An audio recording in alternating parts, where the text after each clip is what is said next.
في الوقت ده كمان جوردي بدأ يتحرك ويدور على شغل في كل مكان، وراح محل بيتزا عشان يشتغل فيه. صاحب المحل يا معلم في الأول رفضه علشان سجله الإجرامي، لكن بعد تحايل وضغط وافق إن هو يشغله. أما الدكتور ويلت كان قاعد في بيته وعينيه مش راضية تنزل من على التلفزيون، وهو بيتفرج على الحلوة شيري وهي بتقدم النشرة الجوية، وكان باين عليه إن هو موهوس بيها وبجمالها. وفعلا شيري كانت دلوعة خالص وأي حد يتمنى يعمل معاها علاقة. وقتها مراته أبي حاولت تقرب منه وتدلعه شوية علشان تساعده وتخرجه من اللي هو فيه، لكن ويلت يا معلم صدها بكل برود وفضل مركز مع الحلوة شيري وهي بتقدم النشرة الجوية. وده خلى مراته أبي تسيب البيت وهي مجروحة ومنهارة وراحت تقعد عند أختها.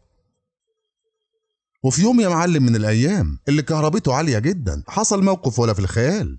الحلوة ليزا مرات الأب دخلت أوضة جوردي فجأة وهو مش واخد باله، وقتها شافته وهو في وضع محرج جدا وكان بيتمتع بوقته لوحده. واللحظة دي يا معلم كانت كلها كسوف وتوتر والأنفاس كلها كانت مكتومة فيها. والحلوة ليز هربت من الأوضة بسرعة وجوردي حس بقمة الخزي وشكله كان وحش جدا، علشان كده خرج وقعد في الجنينة بحيث ان هو يهرب من عينيها. وهناك يا معلم قابل صاحبته ماليسا وهم قاعدين مع بعض بتعرفوا انها شافت كاثرين ام نيكي ونصحته يروح يتكلم معاها يمكن ده يريح ضميره، بس هو كان شايف ان الكلام ده ملوش اي لازمه.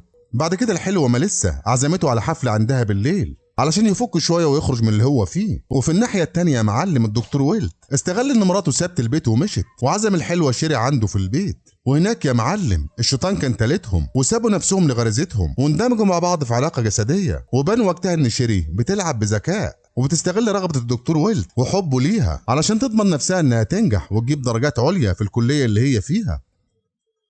اما الصدمه الحقيقيه يا معلم كانت تاني يوم الصبح ببيت كارل. الحلوه اليزا مرات الاب كانت واقفه قدام المرايه بتسرح شعرها ومستمتعه بجمالها وجسمها. وساعتها يا معلم جورد دخل عليها الاوضه، وبدل ما يسيب الاوضه ويطلع او يغض بصره رجله يا معلم سحبته وقرب منها جدا وبدا ابن اللئيمه يلمسها ويغويها بكلامه الجميل والرومانسي. وساعتها الحلوه اليزا ما قدرتش تقاوم قدامه، بالعكس يا معلم استسلمت تماما ورغبتها سيطرت عليها. وللاسف هما الاتنين يا معلم وقعوا في خطيئه كبيره على سرير ابوه.